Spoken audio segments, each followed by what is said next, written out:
या किसी हकीकत से वाकिफ हो। खामोशी से औरत की बातें सुनते रहे।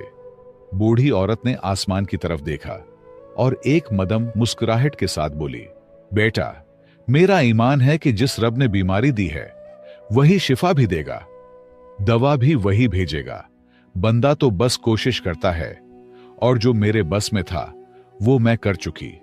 अब सब उस रब्बी करीम के सुपुर्द है।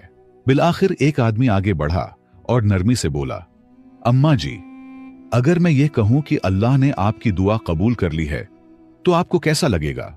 बूढ़ी औरत ने हैरत से उसकी तरफ देखा और धीमी आवाज में कहा, क्या मतलब बेटा? मैं तो कुछ समझी नहीं। उसने मुस्कुराकर जवाब दिया, ये दूसरे साहब यही बगदाद के मशहूर हकीम हैं और अल्लाह ने ही उनको आपके लिए यहां भेजा है। हम दोनों एक खास जड़ी बूटी की तलाश में दमिश्क आए थे। घोड़ों पर सफर कर रहे थे। रात को जब ठहरने का वक्त आया तो घोड़े अचानक डर गए और हमें शहर से बहुत दूर ले गए। फिर रास्ते में हम दोनों घोड़ों से गिर गए और सारी रात अंधेरे में भटकते रहे। बहुत सफर के बाद आपका घर करीब लगा और हम यहां आ गए। अल्लाह की मर्जी से हम आपके पास पहुंचे हैं। अब इंशाअल्लाह आपका इलाज होगा। आप बिल्कुल फिक्र न करें अम्मा जी, अल्लाह ने आपकी फरियाद सुन ली है। ये सब कुछ किसी मामूली इत्तिफाक का नतीजा नहीं, क्योंकि न मैं आपसे वाकिफ हूं न आप हमसे, बल्कि ये सब रब की रहमत का इशारा है।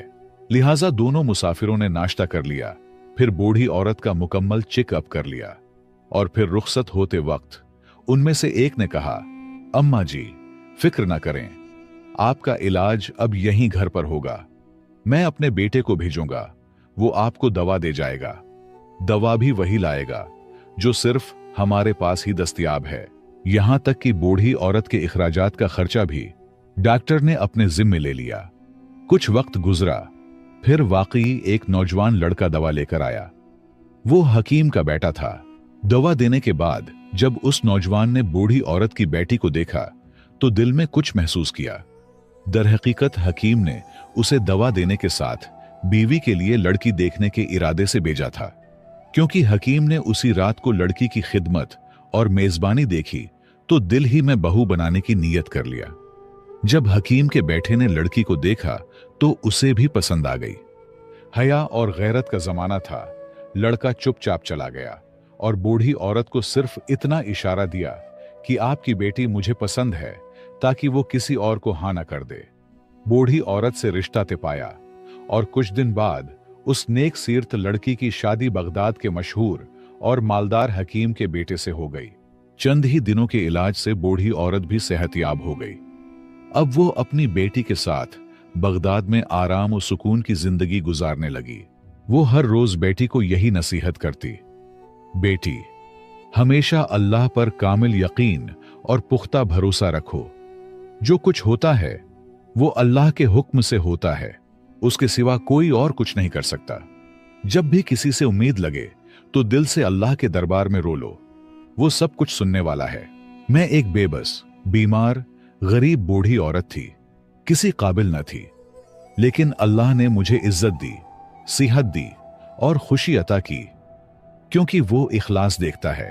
तो प्यारे दोस्तों, इस कहानी से हमें एक अहम सबक ये मिलता है कि मुश्किल कोई भी हो, दिल से और इखलास के साथ सिर्फ अल्लाह को पुकारो।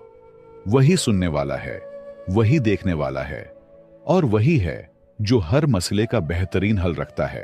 अगर कभी कोई दुआ कबूल ना हो तो ये मत समझो कि वो रद्द हो गई, बल्कि उसमें या तो हमारा भला नहीं होता, या हमारे इखलास में कमी होती है, या अल्लाह उससे बेहतर वक्त और सूरत का इंतजार करवा रहा होता है। और बच्चों के लिए एक सुनहरी सबक ये है, चाहे बेटा हो या बेटी, अगर वालिदैन की खिदमत इताअत दिल से की जाए तो अल्लाह दुनिया व आखिरत में ऐसे इनामात देता है जो महज काबिलियत से हासिल नहीं होते। वालिदैन की खिदमत रब को इतनी पसंद है कि वो इसके बदले इज्जत, मर्तबा, सुकून और कामयाबी अता फरमा देता है। मुझे उम्मीद है आपने इस कहानी से बहुत कुछ सीखा होगा।